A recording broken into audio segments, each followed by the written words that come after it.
Hey everybody, how's it going? Today we're going to be talking about my front of house rig that I use for a lot of my local kind of on the fly run and gun shows that I do. Last year I did a video on the previous version of this rack and I had a lot of great interaction with viewers and a lot of good conversations, and I'm excited to share the 2024 version of this rack. I made a lot of changes for this season and I'm excited to go over it with you top to bottom. Let's get into it.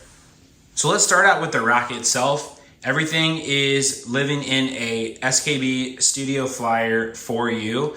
I was able to come from 8U to 4U, which I was really happy about. Last year, this thing was just too big, and that's one of my big takeaways from lugging this thing around was it was just too big. So I was glad to come down to a 4U. I tried to get down to a 2U, but that just wasn't happening. But I really like the form factor of this. There's a lot of gear in here, and it's in my opinion, a very efficient setup. So this year, I kind of want to take a little bit and show you how I set this up when I get to the show site. So let's go ahead and take a look at that. So I'll usually set it on a table, a console case or something like that. If you're not familiar with the Studio Flyer, the whole kind of premise of this is that everything lives in this top section or on this top section as far as like laptops and things like that. I don't keep a laptop over here, I'm just kind of storing some things for travel. But get there, pop that lid off, and you're able to pop this front off. And I have my stickers on the front just to tell me what is the front because it's pretty much a symmetrical rack.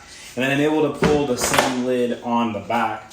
And the rack's almost ready to go. Once all the lids and covers are off, I can go ahead and start mounting my screen and my RTA mic. So I have this set up with a couple Archon mounts. It makes life just really easy. I can basically take this guy, mount this screen on here, like so. That'll clip right in. I can take my RTA mic holder, pop that up. By this time, I would already have grabbed my RTA mic from my Pelican case. I can pop this on there, snaps right in, and I am pretty much ready to go. Obviously, I have to do power and things like that, get my mouse and keyboard out, but we can get to that here in a little bit.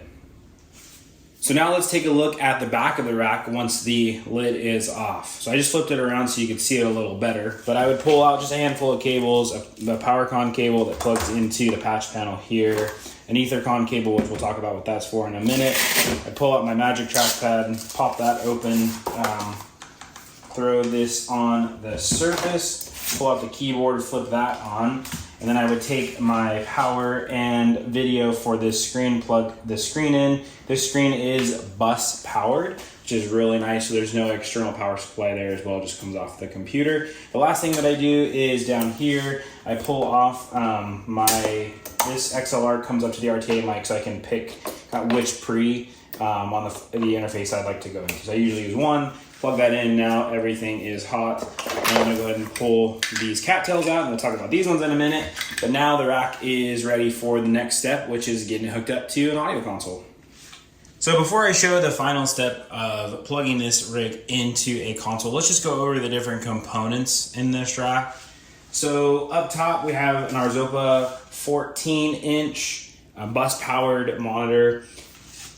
Right here we have a Artec keyboard. It's just an Amazon cheap keyboard. I'll have all the links to this stuff down in the description.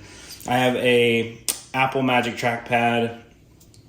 There is a Furman M8DX power conditioner, a warm audio bus compressor. I love that thing. That's going to be a staple of this rack probably forever until I find something, maybe down the road that's better. Another device that stayed is the 2014 Mac Mini.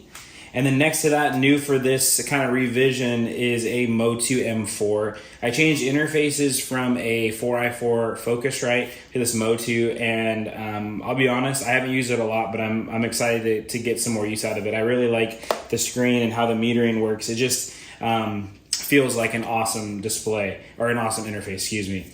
This is the same IO, 2 mic pre's in, 2 line in, and then 4 line out. So I'm still using this for music playback, and then the 2 pre's are going to RTA microphones. Right now I just have my one on my rack hooked up, but I could have another one in there as well.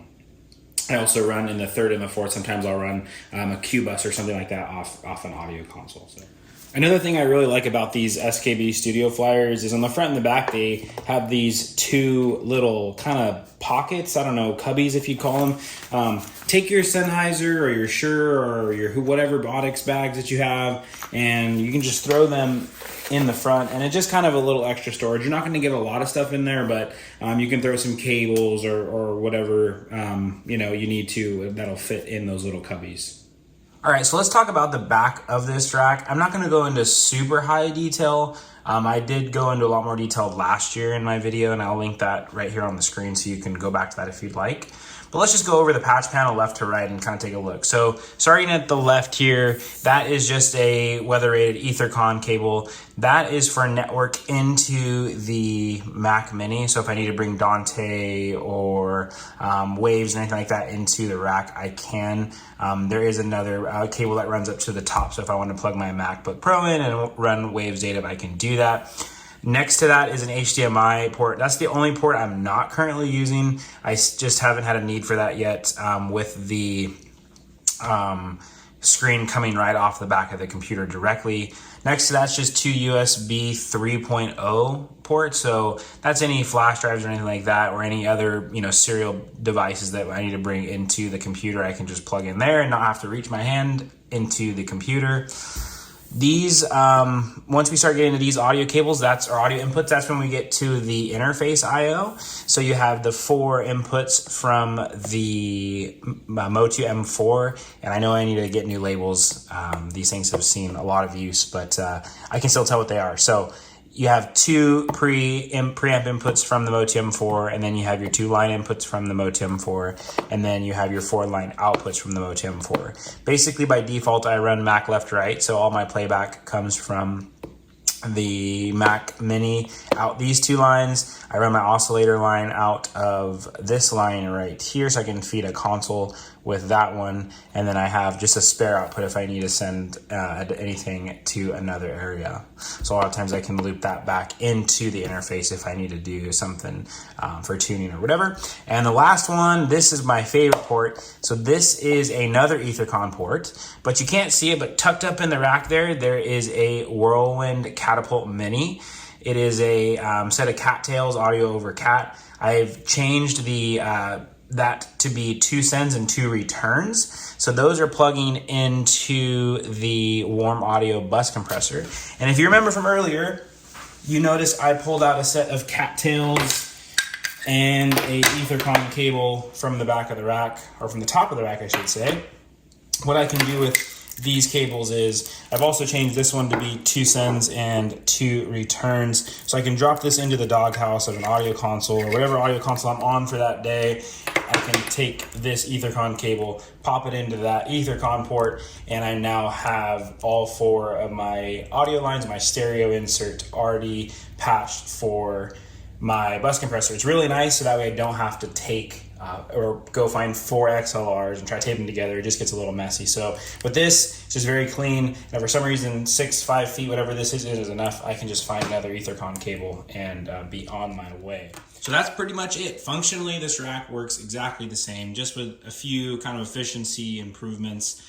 I'm still running open sound meter, and I really recommend that to a lot of people. I know smart's not the cheapest thing in the world, and it's also, it can be a bit intimidating. I'm not saying open sound meter is not intimidating, but that barrier for entry is a lot lower. So it really helps you get in and get some practice and try it out before you maybe go spend $1,000 on a full-fledged smart.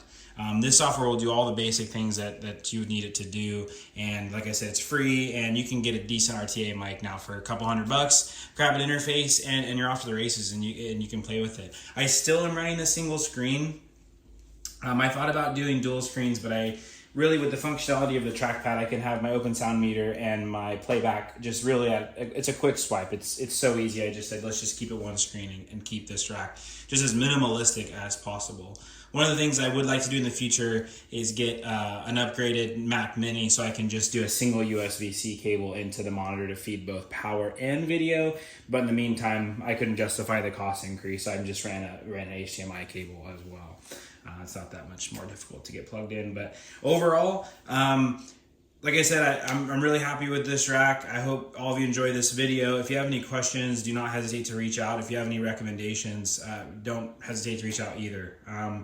Drop a comment below, and we'll see you on the next one.